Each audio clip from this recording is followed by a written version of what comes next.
Alors, une question directe de Madame Sandrine. Madame Sandrine voudrait savoir, Papa Jami, moi j'ai $500 maintenant là, avant que l'émission se termine là, moi j'ai $500. Dites-moi quel business que je dois commencer. J'ai $500 maintenant parce que si l'émission se termine, peut-être qu'on va m'appeler me demander. So, je veux commencer maintenant. Et puis, donc dites-moi avant même l'émission que se termine, qu'est-ce que je dois faire avec $500? Quel genre de business que je peux commencer, s'il vous plaît? Vraiment, ça, c'est une très bonne question et tu auras ta réponse maintenant, là. Donc, avec les $500, tu peux déjà commencer un business qui peut te rapporter au moins $50 par jour. $50 par jour et ça peut même aller vers $100 par jour. Donc, j'ai dans ma chaîne Investir chez nous, j'ai des abonnés qui ont commencé un business très rentable, des business ils ont payé des machines, des pop-corn et des barbes à papa. Ces machines-là reviennent à 60 ou $150, entre 60 et $150. Tu peux payer 2 machines de pop-corn et 2 machines de barbes à papa. Tu envoies ça en Afrique et tu trouves un endroit très, très stratégique, là où il y a beaucoup de gens, et tu commences à faire tu mets quelqu'un qui va commencer à faire des pop-corn et vendre des barbes à papa dans 4 différents coins. Tu pourras te faire un $100 par jour et multiplier ces $100 par jour, par mois, $3000 par mois avec les $500 que tu as. Tu peux aussi lancer un petit business de vente de hot dog. Donc, il y a des machines dont tu peux payer qui fabriquent les hot dogs. Tu n'as même pas besoin d'électricité. Tu plaques ça sûrement avec le gaz. Tu fais les hot dogs. Tu pars dans les universités avec cette machine-là qui est portable. Donc, tu peux les mettre sur une moto et tu la mets dans les universités. Pendant la pause, il y a une personne qui vend pour toi les hot dogs et qui met les ketchup et tu peux faire même 60 ou $150 par jour avec ces business. Donc, avec les $500, tu vois que tu peux retourner ton argent même moins de 6 mois. Donc, avec tout que tu as, il y a toujours quelque chose dont tu peux faire. Donc, ça, ce sont 3 business que je t'ai donné que tu peux faire avec les $500 que tu as.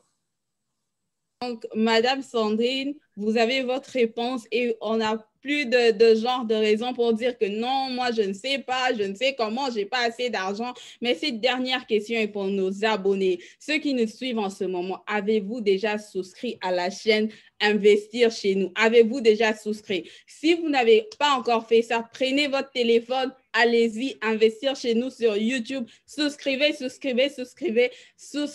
avant la fin de cette émission parce que le peu de temps que notre expert a pris ici, il nous a quand même communiqué. Mais sachez qu'il a fait ses recherches, comme on le dit souvent. Il a pris son temps à étudier, à comprendre, même à appliquer. Et tout cela est sur sa chaîne YouTube. Si vous limitez seulement ici, c'est que vous voyez, peut-être que vous n'avez pas encore votre réponse par rapport à ce que nous avons fait maintenant, mais vous aurez la réponse sur sa chaîne YouTube. Allez-y, souscrivez. Et si même laissez des commentaires là-bas pour dire que je suis venu après avoir suivi votre live sur Facebook. Faites cela. En tout cas, merci beaucoup pour votre temps une fois de plus. Je passe la parole à M. Blanchard. Alors, M. Jami, merci. Moi, j'avais une question. Vous avez tenté de répondre à la question tout à l'heure, là, mais je vais encore essayer d'expliciter pour que la réponse soit un peu beaucoup plus claire. Excusez. J'allais parler en termes toujours de rendement. Les rendements en termes de pourcentage. Donc, comparé à quelqu'un qui investit peut-être en Amérique latine ou en Asie, peut-être en Europe, ou celui qui investit en Afrique, par exemple, parce que nous savons, nous en Afrique, nos pays sont des pays en voie de développement, pour ne pas dire sous-développés. Et ce qui fait assez que nous n'ayons pas un pouvoir d'achat assez consistant. Vous voyez? Alors, vous allez inverser comme ça en Afrique, là où les gens n'ont pas assez de moyens, là où les gens n'ont pas ce pouvoir financier de se procurer des choses, vous voyez, et vous vous lancez dans des business comme ça. On veut maintenant savoir en termes de rendement par rapport, comme je disais, à une personne qui investit en Afrique, en Amérique latine, peut-être en Asie. Parlant de l'Afrique, en termes de pourcentage, c'est quoi les rendements? S'il faut faire peut-être une petite comparaison. Oui, c'est pour cela que je viens de dire qu'en Afrique, comme il n'y a pas cette pourcentage de gens qui peuvent dépenser de l'argent dans n'importe quoi, il faut se lancer dans des secteurs clés. Comme je viens de dire, la nourriture, c'est tout le monde. En Afrique, il y a des gens qui disposent de l'argent pour payer à manger. C'est vraiment indispensable à tout le monde. Ce sont des secteurs, il faut se lancer. Par exemple, à l'énergie, tout le monde voudra payer. Maintenant, là, en Afrique, c'est tout le monde qui paye les mégas pour entrer sur Internet. Donc, cela veut dire qu'il ne faut pas penser qu'en Afrique, il n'y a pas de l'argent comme aux États-Unis. Mais si tu te lances dans des secteurs clés, donc il faut viser des secteurs clés là où tu auras des rendements, dans les secteurs essentiels. Nous avons vu ça quand il y avait COVID, bon, il y a toujours COVID, mais quand le COVID a commencé, les compagnies qui étaient dans les secteurs clés, ces compagnies ont continué à faire des grands revenus. Donc, comme Walmart n'a pas fermé, parce qu'il est dans les secteurs que tout le monde a besoin. Ce sont ces secteurs pareils que nous devons d'abord commencer à nous lancer en Afrique. Afin que quand l'Afrique va se relever, nous pouvons maintenant passer à d'autres secteurs, par exemple comme les Netflix, d'autres secteurs d'amusement. Mais d'abord, nous devons aller dans les secteurs clés et c'est par là que nous allons voir qu'il y a un grand rendement, si tu veux comparer avec les États-Unis ou bien l'Amérique latine, les rendements que les ShopRite font en Afrique, c'est vraiment différent des shops comme de Kroger ici à Dallas. Pourquoi? Parce que les Kroger payent beaucoup de taxes. Mais là-bas, il n'y a pas beaucoup de taxes qui sont en train de payer et il n'y a pas une grande compétition. Donc, ils se font beaucoup de revenus. Tu vois que cette chaîne de shopping, ShopRite ou Pick and Pay en Afrique, ils se font des grands revenus et ils n'ont même pas besoin de venir investir ici aux États-Unis ou dans notre pays. Je vous dis que ces chaînes-là de chaînes de production ou bien de vente des magasins, ils ont beaucoup d'argent. Ils peuvent venir investir ici aux États-Unis. Mais pourquoi ils ne viennent pas? Ils continuent à investir en Afrique. Pourquoi? Parce qu'ils voient que les rendements est plus, parce qu'ils sont en train de vendre ce que la population a besoin. Donc, c'est très important de te lancer dans un bon secteur pour voir ses revenus. Ok, merci beaucoup, c'était clair. J'ai des petites questions avant peut-être, j'ai essayé de conclure. Il y a aussi une question de quelqu'un qui nous suit, mais je vais poser après. J'ai des questions avant que je n'oublie. La première, parce que ce forum n'est pas un forum de motivation, nous sommes un forum d'éducation. On ne fait pas ça pour motiver les gens à aller faire ce aller faire ci, mais nous éduquons les gens pour qu'ils prennent à eux-mêmes des bonnes décisions. Alors, nous ne voulons pas décourager les gens, retenez-moi bien, ce n'est pas pour décourager, mais comme je dis, nous voulons être éduqués. Nous voulons aussi savoir ces côtés-là, les côtés risques. Les risques est évalué peut-être à ce niveau. C'est quoi les taux de risque, quand on se lance en Afrique, peut-être faire ce genre de business, les risques, c'est jusqu'à quel niveau. Et aussi une question, peut-être pour quelqu'un qui est ici, like a green card holder, ou peut-être, je ne sais pas moi, un citoyen américain, how to deal with IRS. Pendant que tu es ici, tu investis en Afrique, maintenant, how to deal with IRS et tout ça, si vous pouvez faire, un petit éclairage sur ça, rapidement. Unmute yourself. OK. Très bonne question. Merci beaucoup, M. Blanchard. Je vais commencer avec la première question, les risques. Il faut savoir que dans tous les business que tu investis, il y a toujours un risque. Donc, maintenant, il faut savoir prendre des risques calculés. Donc, ça veut dire les risques calculés, ce sont des risques dont, si tu perds aujourd'hui $50, $100, tu ne vas pas te suicider. C'est ça, ce sont ça des risques calculés. Tu calcules très bien tes risques. Tu dis, OK, je vais commencer à investir avec $2000. Bon, tu te dis, les $2000, si je les perdais aujourd'hui, je vais dire que j'ai appris quelque chose et puis je peux encore réinvestir.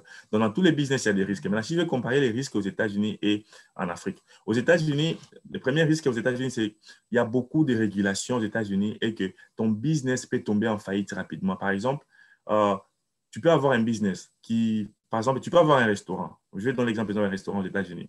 Et que quelqu'un venait payer la nourriture chez toi et que cette nourriture-là ne passait pas avec la personne et que cette personne tombait malade ou bien mourait. La famille de cette personne peut te porter au tribunal pour payer des frais. Et ces frais-là peuvent même t'amener à fermer ton restaurant.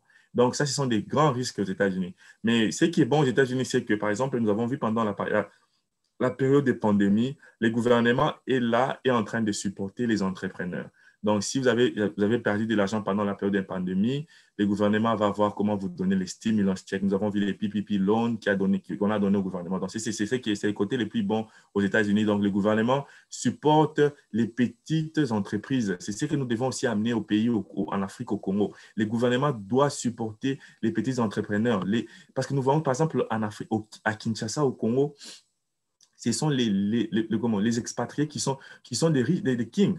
Donc, les Abel Dachou, les autres, donc, ce sont des gens qui sont venus s'installer au Congo. Nous-mêmes, les Congolais, des natures, des naissances, nous fouillons notre pays pour ne pas investir et venir rester en Occident. Donc, il faut que le gouvernement puisse vraiment commencer à favoriser les entrepreneurs congolais qui puissent vraiment, je crois que c'est ça aussi les plans du gouvernement. Donc ça, c'était le problème. Le deuxième risque au pays, c'est ça, non? C'est ce que je viens de dire, que toi, en tant qu'entrepreneur, les gouvernements ne te supportent pas. Ça, c'est les premiers risques. Mais tu as aussi des potentialités de te faire des grands revenus. Pourquoi? Parce que les prix n'est pas fixé par les gouvernements. Tu fixes les prix de tes produits comme tu les veux. Contrairement en Occident, les prix sont fixés par une régulation. Là, en Afrique, tu peux fixer les prix comme tu veux. Tu peux mettre un bénéfice de 3%, de 4%, de 10%, de 100%. Et c'est à toi de vendre tes produits. Donc, c'est 50-50, mais c'est à toi maintenant de voir où tu te sens à l'aise, où tu te sens. Donc, je suis sûr que les Africains, nous allons toujours nous sentir à l'aise chez nous au pays. Donc, on est mieux que chez soi. Donc, c'est là où nous devons aller investir parce que nous avons vu qu'il y a beaucoup d'avantages là-bas. Et deuxième question, c'était par rapport aux taxes. Donc, par rapport aux taxes, ça, je conseille toujours, je ne parle pas des taxes parce que je ne suis pas certifié dans des taxes. Et par rapport aux taxes, je conseille toujours à tout le monde qui veut faire l'histoire des taxes, dans ces business et consorts, d'aller voir un tax accountant, celui qui est qualifié. Il y a beaucoup de Congolais, je crois, ici aux États-Unis qui sont qualifiés pour ça. Et s'il y a moyen, si vous pouvez aussi les orienter vers ces personnes-là. Donc, c'est un peu ça. C'est très intéressant et merci pour tes réponses. Alors, je vais lire rapidement la question Je vais lire rapidement la question ici. Donnez-moi un instant. Je vais lire la question. Je pose ça over. OK. La question est celle-ci. Quel est ton conseil? Quel est ton conseil pour les chômeurs qui attendent que le pays s'améliore pour trouver un travail? Vraiment. Voilà, pour les attentistes. Oui, les attentistes, il n'y a pas des emplois qui s'appellent attentistes. Il n'y en a pas. Donc, ça veut dire, en Afrique, nous devons aussi enlever l'idée de se dire que non, moi, je suis diplômé en économie, je suis diplômé en ça, je ne peux pas faire ces business. Et tu restes à la maison en train de chômer, tu ne fais rien. Mon frère, tu peux même commencer à vendre les beignets. C'est quelque chose. Tu peux commencer à vendre les unités, tu peux commencer à vendre des téléphones. Tu peux commencer à faire tout. Donc, enlève dans ta tête les diplômes que tu as et que tu ne trouves pas les boulots. Commence quelque part.